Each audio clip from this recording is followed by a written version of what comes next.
You have found Vegan Theology for the Least of These with Sarah Hale and Kevin Hale. Hey, what's going on?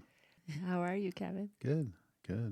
How many hours of work at your JOB did you put in this week? Well, it's hard to believe. Just we calculated it. We came up with 80 hours, which I just find hard to believe. But I don't. I know how much you're not here no, and I know. how tired you are. So Right. we bring that up only because this season, Kevin is working 6 days a week and over 12 hours every day. And so if you're listening to this podcast and you're noticing that Sarah's doing most of the talking, but yeah, the reason is we are experiencing a season of Kevin just working a lot. That was one of the reasons why we decided to go through Andrew Linzey's book, Animal Theology, this season. Yeah. Because it was just a little bit less, instead of us trying to come up with original content, it's a blessing to be able to go through somebody else's Right. original content and then just discuss it. Of course, there's a lot of benefits for us Oh, yeah. to going through this. Right. We're learning so much. And it's, like I said, it's pretty dense Yeah. material. A lot of historical references, a lot of good stuff in there. Sorry to interrupt you. No. Every chapter, I find myself feeling surprised by what I'm reading. He brings up things I've never thought about before in ways I've never thought about them before. So, yeah, I am enjoying it immensely. I think we're definitely benefiting. Our theology is definitely benefiting from the work of Andrew Linzey. Oh, yeah. We're going way deeper. Well, let's just say the basic level you might learn in a seminary or Bible college. You know, that's the beginning, and you really have to live your life and really think through your theology and what it means to you and how it develops. And, you know, a lot of things influence that, your life and just your values. And I would say, I think for us, we try to be holistic and we try to be consistent. And when you start looking at the Bible and your theology in a consistent way and trying to incorporate all of creation, you know, certain consequences happen, certain results come from that. So, and yes, he is diving into areas and terrain that I'll just say mainstream theology doesn't really get to. So it's good stuff. It's amazing. Yeah, we highly recommend Andrew Linzey, and this book is Animal Theology. Yeah. We are arriving now at chapter 3. The title of the chapter is Humans as the Servant Species. Wow. Yeah. One of the things I wanted to draw out right from the beginning, which was one of the pleasant surprises of this chapter, is that Linzey quotes a fair amount of literature in this chapter, as in he quotes from novels and several poems and short stories in this chapter, which I have not ever seen that in a theology book before. Yeah.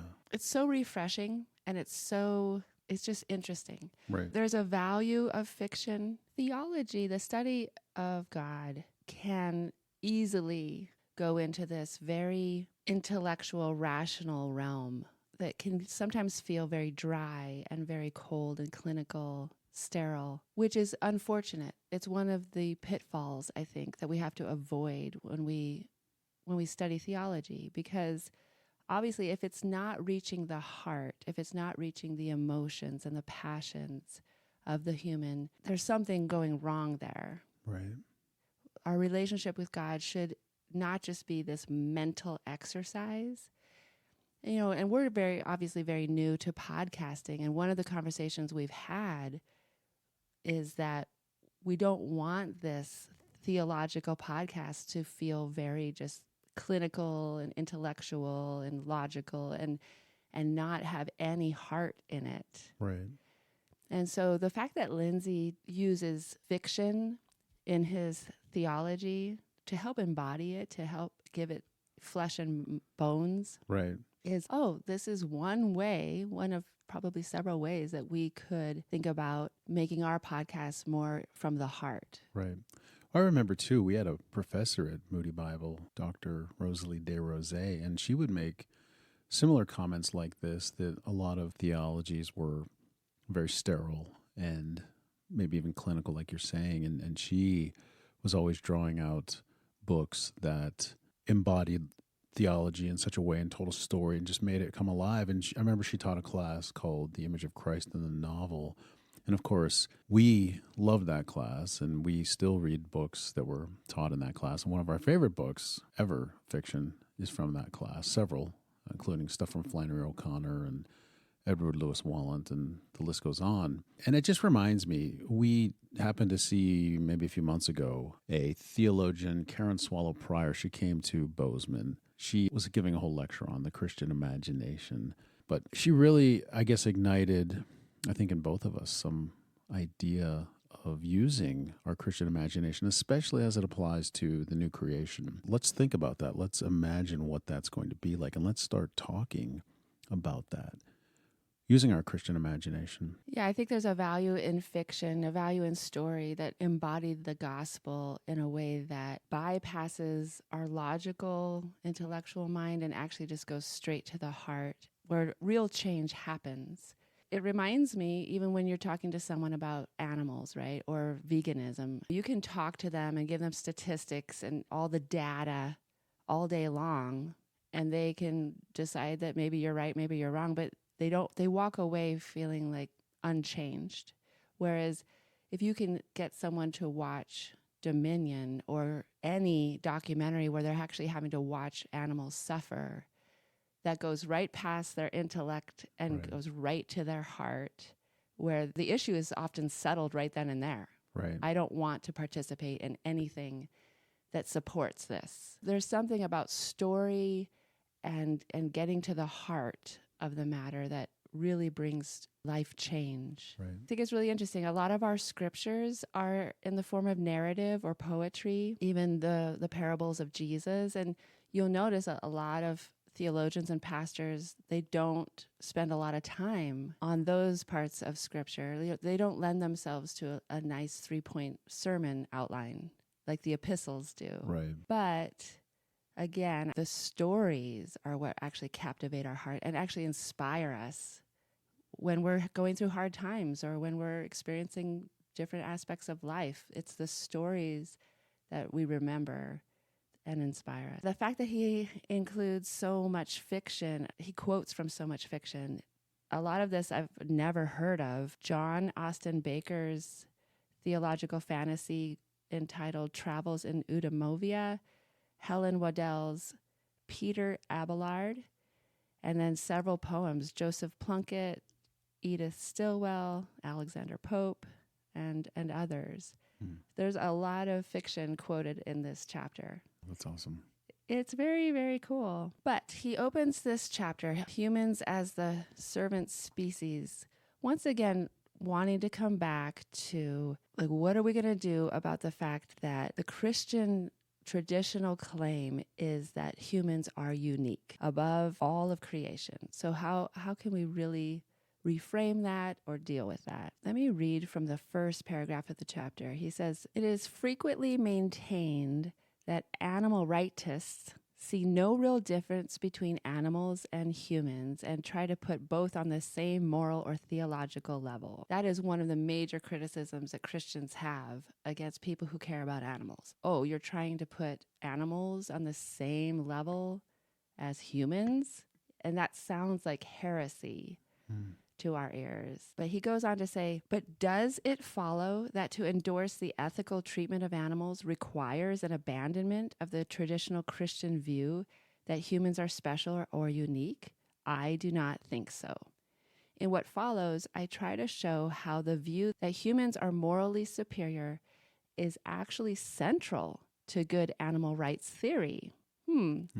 Interesting. Drawing upon the idea of a God who suffers, I argue that human uniqueness can be defined as the capacity for service and self-sacrifice. So drawing on the idea of a God who suffers, human uniqueness can be defined as the capacity for service and self-sacrifice. From this perspective, Humans are the species uniquely commissioned to exercise a self-sacrificial priesthood after the one high priest, not just for members of their own species, but for all sentient creatures.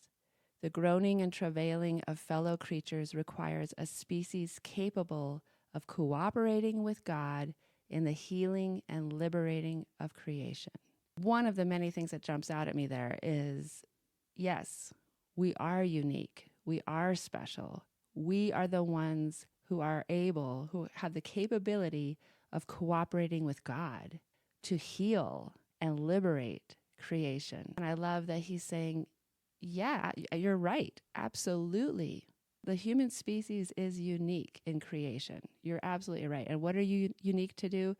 You are uniquely commissioned to sacrifice and to serve and to heal all of creation. The first subheading in this chapter is uniqueness spotting. And he criticizes how so much of Christianity has been devoted to defining and explaining and magnifying this uniqueness in humanity, that humans alone are capable of X, Y, Z. Humans alone have rationality or culture or language. Humans alone are self-conscious and are solely capable of sentient existence.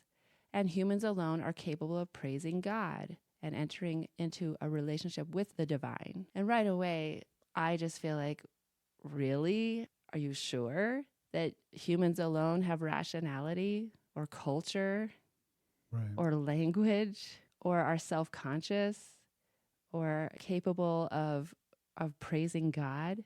Just because we haven't wanted to prove those claims, or maybe we're not capable sometimes of proving those claims, doesn't mean that that is actually a true representation of animals. Well, that just reminds me, I think I mentioned I watched a PBS special on a naturalist that spent a year living with turkeys, and it's called My Life as a Turkey. It's amazing to watch. He makes the claim that, and they were in Florida, he makes the claim that when the turkeys happened upon a rattlesnake, the turkey made a very different vocalization compared to all other snakes. Mm-hmm. And they all knew exactly that it was a rattlesnake. Even he knew that they found a rattlesnake compared to other, more harmless snakes. Because he learned many of their different vocalizations for different things. Right. And so it was very interesting. So anyway, that's just one example. I know. One of many. This uniqueness spotting that has dominated Christian tradition for centuries has irritated one distinguished Hebrew scholar, James Barr, into denying that the notion of the image of God refers to anything tangible at all, referring to such attempts as the blood out of a stone process. More and more scholars are saying there is not something you could point to say, that's the image of God. That capability that humans have is what makes us unique and superior. There are at least 3 reasons why theology should be suspicious of this uniqueness spotting tendency. The first one is that a lot of these claimed differences between humans and animals have been proven that they're not true at all. Right. That we're not so unique after all. Aquinas was a big proponent of this idea that only humans are capable of rationality or intelligence. And of course, Descartes took that on and viewed animals as automata. Yeah. Did I say it right? I've heard different versions, but yeah. Mechanisms devoid of self-consciousness and incapable of feeling pain. An unmistakable sense of caution in this regard is registered by former Archbishop Robert Linzey. He says, both in theory and practice, the boundaries of the human family are becoming unclear. Behind practical dilemmas, there lies the theoretical difficulty of defining what it is that decisively distinguishes the human from the non-human. A difficulty that increases as, for instance, naturalists detect in non-human creatures subtleties of behavior and complexities of communication, which until recently would have been thought unique and exclusive of humans. Goes right back to what Kevin was saying about the naturalists who learn so much about the rich inner world of wild turkeys. It's easy to point to other mammals and find situations where we see them demonstrate self-sacrifice or grieving or having language or using tools. But you could point to other types of animals, birds, who have this language, like the turkeys. Or I just saw a video of crows. Crows, yeah, magpies, yeah. They were dropping rocks into a bottle of water to raise the level of water so they could reach it with their beaks to drink it. Wow. Or we've seen elephants grieve when one of their herd dies. Right. We've seen, of course, dogs jump into the water when they think their owner is drowning. And even birds. How many times have there been stories of hens who call their chicks, and this is true of turkeys and lots of birds, they call their chicks under their wings to protect them from a predator, Right. or to protect them from a fire that's happening in the barn. They're willing to sacrifice themselves to save their babies. Right. So that's the first reason we should be suspicious of anything that claims that humans alone are unique in the eyes of God. Is that a lot of these claims that have historically been used are just not even true. And then the second reason why we should be suspicious of this is because it's really a sign of our own insecurity. We realize that we are not as superior and moral and righteous and logical as we like to believe we are. And we have this insecurity about that, basically. He quotes from Desmond Morris, who wrote a book called The Naked Ape, which says that our desire to be placed above the animals is itself a sign of our insecurity. Our climb to the top has been a get-rich-quick story, and like all nouveau riche, we are very sensitive about our background. We are also in constant danger of betraying it. Sometimes people say the morals displayed by animals, challenges or rivals the morals displayed by humans. And then the third reason we should be suspicious of this uniqueness spotting is that the distinctions we have drawn have been frequently and transparently self-serving, even selfish. Basically, to believe that we're unique means that we get to do anything we want, and it does not matter what we do. It's a justification for doing whatever we like to animals. Aristotle again says, it is not wrong for a man to make use of animals either by killing them or in any other way whatever. I thought this was interesting. He says, the difference-finding tendency in Western tradition has undoubtedly served to minimize the moral standing of non-human creatures and to enable us to exploit them with a clear conscience. I thought that was really interesting. The fact that our conscience is clear when we believe something. Our conscience can be fooled that way. Right. Yeah. This is kind of funny. He says, one cannot be but bemused by the reference in the marriage service of the Book of Common Prayer to, quote, brute beasts that hath no understanding. Linzey says, since some, perhaps many, higher mammals seem to know more about monogamous relationships than at least some members of Homo sapiens. Wow. And I would say not just higher mammals. I mean, we know of bird species like swans, right? who are monogamous. Yeah. Yeah. And here is where we get to the first quotation from a work of fiction. He takes a few paragraphs from that theological fantasy, Travels in Eudamovia by John Austin Baker. Basically, as I understand it, and I'm very curious to read this book, in this land of Eudamovia, life and worship are characterized by a friendly, non-exploitative relationship with animals. It'd be very interesting to read. John Austin Baker says, the truth they strove to bring home was that the world God has given to his creatures, the one world which they have to share, is in fact a different world to each one of them, but that the world each creature knows is equally true. We human beings, superior as we are, ought to be very humble because other creatures have other truths which we can only dimly grasp, worlds we can never fully enter. And if this is so with regard to an ox or an ant, not to say a tree or a stone, how can we hope to comprehend the God who comprehends them all? to whom all worlds and truths are fully known because he made them. Each animal has their own understanding of the world and of God, and understanding that we can only try to glimpse into. Right. But God understands all of those worlds. We are not God. The Homo sapiens species is not God. And just because we don't see something or apprehend it, Right. or have broken the code on it, Right. doesn't mean it's not valuable Right. or real.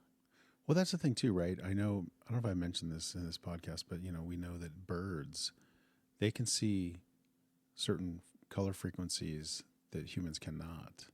And I think that's fascinating. And I remember thinking, oh, we'll just try to emulate those colors in like a digital form. Well, guess what? We're still not going to be able to see them. Wow. You know what I mean? Yeah. Like we're not going to be able to manufacture those color frequencies because our eyes are incapable of seeing those. Anyway, that's just one idea. So no matter what we do, there's something that's unattainable to us that is attainable to them. Right. And we won't be able to experience it the way they do. Maybe in the new creation, but yeah, no, not now. So that's just one example, and there's so many examples that we're learning and discovering about animals. Oh, yeah. Like, isn't it octopi who can taste with their suckers? And their experience of the world is completely different than anything we can even imagine. Right. So Linzey says, we need to come up with a theology, and here's my criteria. We need to maintain that humans are unique, but in a way that avoids the suspicion and dangers of self-service, insecurity, and moral denigration of what is different. And at the same time, it needs to be reconcilable with empirical evidence.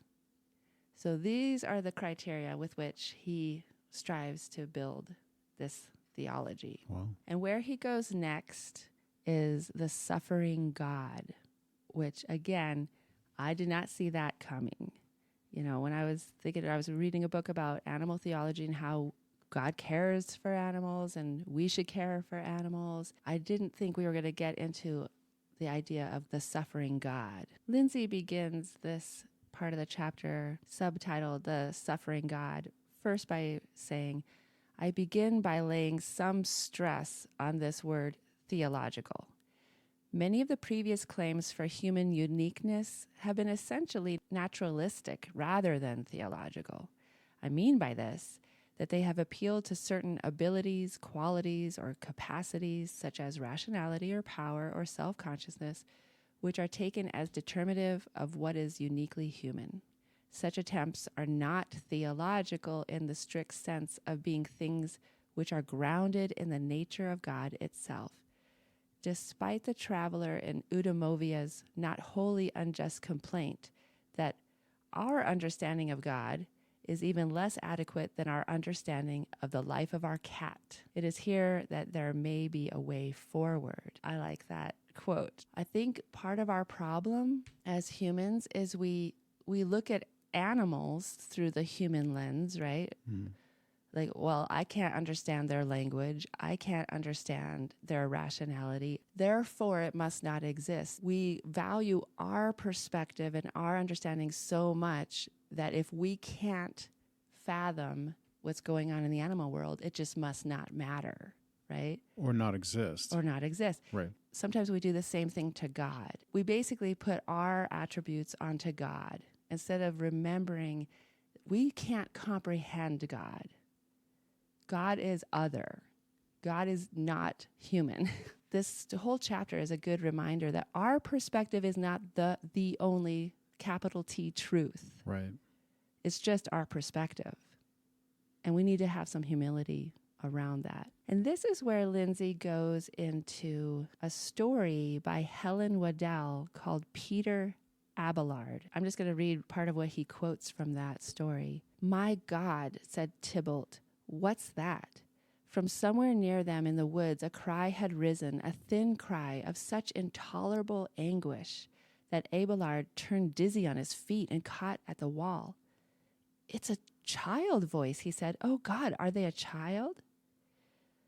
"A rabbit," said Tybalt. He listened. "There's nothing worrying it. It'll be a trap. Hugh told me he was putting them down. Christ, the scream came yet again. Abelard was beside him, and the two plunged down by the bank. "Oh, God," Abelard was muttering, let it die quickly." But the cry came yet again. On the right this time, he plunged through the thicket of hornbeam. "Watch out," said Tybalt, thrusting past him. "The trap might take the hand off you." The rabbit stopped shrieking when they stooped over it, either from exhaustion or in some last extremity of fear. Tybalt held the teeth of the trap apart, and Abelard gathered up the little creature in his hands. It lay for a moment, breathing quickly. Then, in some blind recognition of the kindness that it met at the last, the small head thrust and nestled against his arm, and it died. It was that last confiding thrust that broke Abelard's heart. He looked down at the little draggled body, his mouth shaking. "Tybalt," he said, "do you think there is a God at all? Whatever has come to me, I earned it, but what did this one do?" Tybalt nodded. "I know," he said, "only I think God is in it too." Abelard looked up sharply. "In it? Do you mean that it makes him suffer the way it does us?" Again, Tybalt nodded. "Then why doesn't he stop it?" "I don't know," said Tybalt, unless it's like the prodigal son. I suppose the father could have kept him at home against his will, but what would have been the use? All this," he stroked the limp body, "is because of us. But all the time God suffers more than we do. That is what Christ's life was, the bit of God that we saw. And we think God is like that because Christ was like that, kind and forgiving sins and healing people. We think God is like that forever because it happened once with Christ, but not the pain, not the agony at least, at the last. We think that stopped." "Then, Tybalt," he said slowly, "if you think that all this," he looked down at the quiet little body in his arms, "all the pain of the world was Christ's cross?" "God's cross," said Tybalt, "and it goes on." "The Patripassian heresy," muttered Abelard mechanically. "But, oh God, if it were true, Tybalt, it must be. At least there is something at the back of it that is true. And if we could find it, it would bring back the whole world." The point then, so ably narrated, this is Linzey talking, by Waddell, is this: God suffers. Yeah, that's very interesting. That resonates with something I was reading. Well, one, we looked up the word passibility to reacquaint ourselves with it in a theological dictionary, in this case, the Westminster Dictionary of Theological Terms. And the word passibility, it comes from the Latin word passibilis, which means suffering. And obviously it looks like it's got a root with Pascal and passion and these kinds of things. It means able to undergo suffering or pain, able to be changed by an external power. A theological question relates to the view that God suffers or endures pain. Some contemporary theologians have favored this view, which was rejected by the early church. See Patripassianism, which Sarah had mentioned. And then, I was just curious. I went and found an article, and there's a journal out there that's worth your time if you ever wanted to go take a look on Google. It's now the custodians of this journal is the Gospel Coalition. It's called Themelios or Themelios. And it looks like a Greek word, means foundation. And this used to be known as the TSF Bulletin or the Theological Student Fellowship Bulletin. I believe it was out of England. And somewhere in 2008, the Gospel Coalition took that over and renamed it to Themelios. Anyway, there's a great article by Richard Bachman. It's called "Only the Suffering God Can Help: Divine Passibility in Modern Theology." And what's interesting in reading this article, and by the way, I'll put this article in the podcast notes so you can check it out for yourself. It's well documented. But what's interesting, again, we've talked about Greek influence in our theology, and the early church fathers dealt with this. But then what's interesting, there was a resurgence of this divine passibility or the suffering of God in England in around the 1890s and onwards. A lot of English theologians picked this up. And so it's just interesting to me that Andrew Linzey is probably very familiar with this idea of divine passibility just because he's probably within that tradition, I'm guessing. Yeah, and he says near the end of the chapter, he used to be very much against this idea of the passibility of God, which I love about Andrew Linzey, that he's willing to admit, yeah, I used to defend that this was a heresy. Right. And now I've completely changed my thinking. And that's true of all of us, right? If you really examine your theology, it probably will change, especially when you start thinking about consistency. Anyway, what's interesting though, like I mentioned, the Greek thinkers and the Greek influence.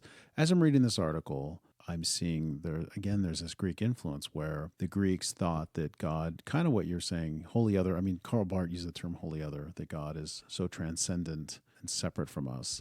And with that, the Greeks believed that God was so perfect and he was so self-sufficient and all these various attributes that he could not be affected upon by the external world. Therefore, God could not suffer because nothing could affect him. And that in essence created a very sterile God, a very stoic God. Well, they even call it apathetic. Apathetic, yeah, they use the term apathetic, correct.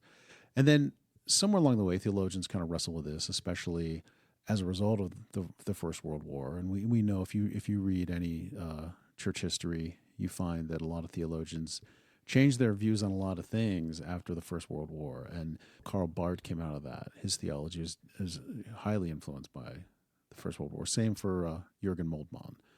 And what's interesting is, then they take on the word pathos, but then some will, and Moltmann being one, and there was also a Jewish theologian named Abraham Heschel, and Moltmann kind of picked his thought up, and it's this sense of, instead of divine suffering, there's this idea of concern, this ultimate concern, or he uses the term infinite concern, that God is concerned with us. God is concerned with suffering. And if I hate to use the word choose, but if he chooses to participate in that suffering with us, which the cross of Christ, right? That is the ultimate participation of God in humanity.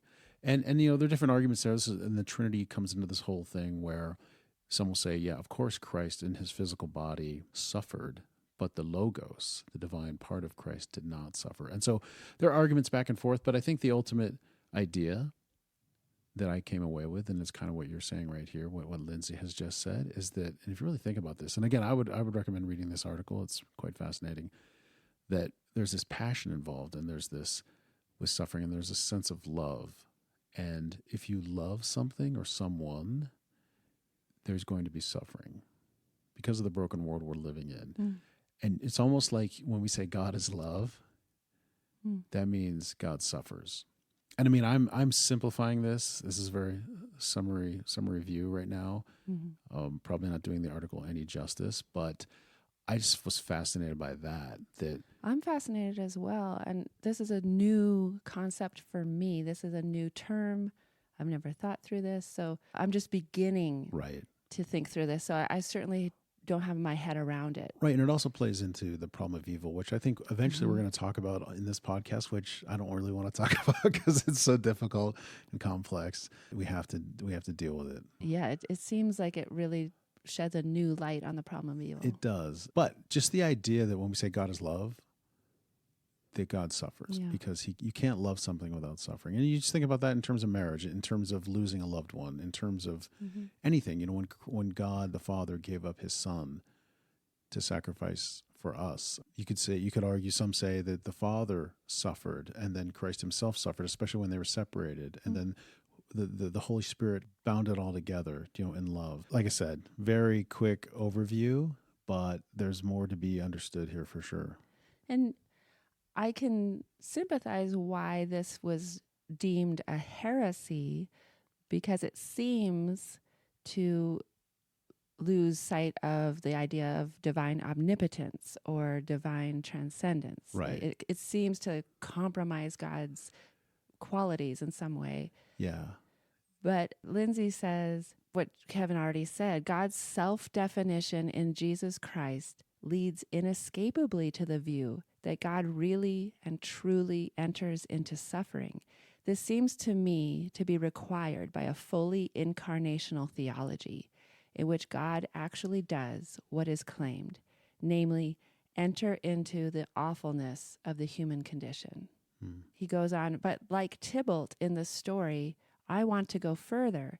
If it is true that God is the creator and sustainer of the whole world of life, then it is inconceivable that God is not also a co-sufferer in the world of non-human creatures as well.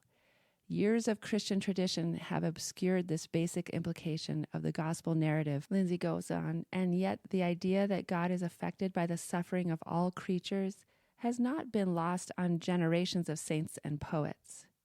Quote, here I saw the great unity between Christ and us, writes Julian of Norwich. For when he was in pain, all creatures able to suffer pain suffered with him. It is written of Marjorie Kemp that when she saw a crucifix, or if she saw a man had a wound or a beast, or if a man beat a child before her, or smote a horse or another beast with a whip, she thought she saw our Lord beaten and wounded.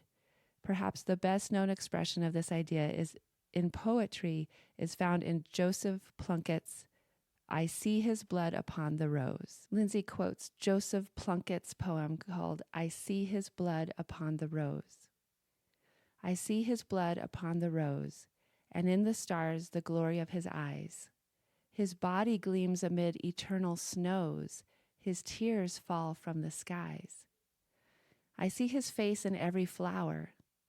The thunder and the singing of the birds are but his voice, and carven by his power rocks are his written words. All pathways by his feet are worn. His strong heart stirs the ever-beating sea. His crown is twined with every thorn. His cross is every tree. I love that. The idea that everything we see reminds us of Jesus and his suffering and his sacrifice for us. Linzey says, this imaginative picture of Christ suffering all pain and violence in the universe that God has made conveys, it seems to me, a truth which has simply eluded the formal theorists and dogmaticians of the Christian tradition, namely that God is suffering with creation. He says, but this splendid example, I fear, is one of the comparatively few exceptions to an otherwise almost wholly monolithic anthropocentrism of East and West. The recognition that suffering exists in the non-human world requires us to grapple with the problem of redemption for these spheres as well. If it is believed in fidelity to the gospel story that God truly enters into creaturely suffering, then there could be no good reason for excluding God's suffering presence from the realm of the non-human creation as well. Indeed, quite the reverse. For the issue is not how much suffering or to what degree any being suffers, but that it suffers at all, which is the underlying fact to be wrestled with. If, as Bonhoeffer once remarked, only a suffering God can help, it must follow that where there is suffering, no matter whatever the kind and to what degree, God suffers too. After I read that paragraph, I was actually grocery shopping at Costco. And anytime I walk through their enormous meat department, Right. or walk by their big room of dairy and eggs, those mountains and mountains of flesh, just row upon row upon row of animal flesh, it always hurts my heart. But for the first time, I actually thought, oh, God suffers for this as well. Right. I'm not alone in this suffering. This hurts God too. It's a really new way of looking at it. Yeah. So at this point, you might be a little unclear as I process this chapter. I'm starting to become more and more clear. But at first, it was very like, what does God's suffering have to do with our theology about animals? And then I got to this sentence in the chapter. He said, only the most tenacious adherents to the passibility of God may be sufficient to redeem us from our own profoundly arrogant, humanistic conceptions of our place in the universe. I started trying to break that down. Only if we really start believing that God suffers with the animals, that it might wake us up, that might be sufficient. That shift in our theology that God is suffering might be sufficient to wake us up, take away, burn away some of our own arrogance and our place in the universe is that we're all that matters to God. Right. Because God is actually suffering with the animals. Yeah, that's very profound. I mean, to really think about that sentence, because I know in America, we can really only speak about America. Yeah, we're so removed from the slaughtering process, from the slaughterhouse, from everything that happens. And you, like you said, you go to Costco and there's this nice packaged meat without the blood, without all the everything that makes up what an animal is. And we are so far removed. It's so sterile. It's so clean. We just buy our packaged animal products and just move on. And yet we don't care. There's this lack of empathy. There's this apathetic. We don't care. We just think about the taste and what we're going to do and make this amazing meal that tastes wonderful for our family or our friends or whatever. And God is suffering. God is over here suffering and we're not at this. And I find that fascinating because guess what? Maybe we should be suffering more. It's almost like we've set up the world with this entitlement that allows us to be apathetic. We think that's like a attribute of our superiority, that we can be untouched by the suffering. Right. We put these blinders on and become unaware, consciously and willfully ignorant, and yet God doesn't. Right. God is there with the animals. It reminds me, in our church, we light the Christ candle at the beginning of the service and say, light of Christ shine on us. And then at the end of the service, when we extinguish the light, we say, the same Christ who is here with us in this place at this time is in all places at all times. We can choose to not be at the slaughterhouse. God is there with those animals. God is in all places at all times. Becoming aware of that, really thinking about that God is in those places, God is with those animals, God is suffering with them. That might be what it takes for us to wake up it might be what it takes for us to take off our blinders. Right. Well, this is what I think too. We've used the term that we're image bearers, that we bear the image of Christ. We're God's viceroys on this planet. And if we're not suffering over this, and He is, then how well are we representing? You know what I mean? Linzey ends this chapter with a quote from Albert Schweitzer, who we talked about in the first chapter. Right. Awesome guy. Schweitzer wrote, "I could not but feel with a sympathy full of regret all the pain that I saw around me, not only that of men, but that of the whole creation. From this community of suffering, I have never tried to withdraw myself. It seemed to me a matter of course that we should all take our share of the burden of suffering which lies upon the world. We as priests, the sacrificial priests of this creation, we don't have the luxury of turning away and being shut off and closed off and ignorant of the suffering that's going on in the world. We have to be suffering with creation. Active participants. And I think the idea here, right, is if we're suffering, it's going to change our view of us. It's going to change our view in this quote-unquote hierarchy that we've placed ourselves in. Yes, we are image bearers, but we're also servants. And if we start to experience the suffering, participate in the suffering, and empathize, then we are the change agents. We are the people that could end the suffering.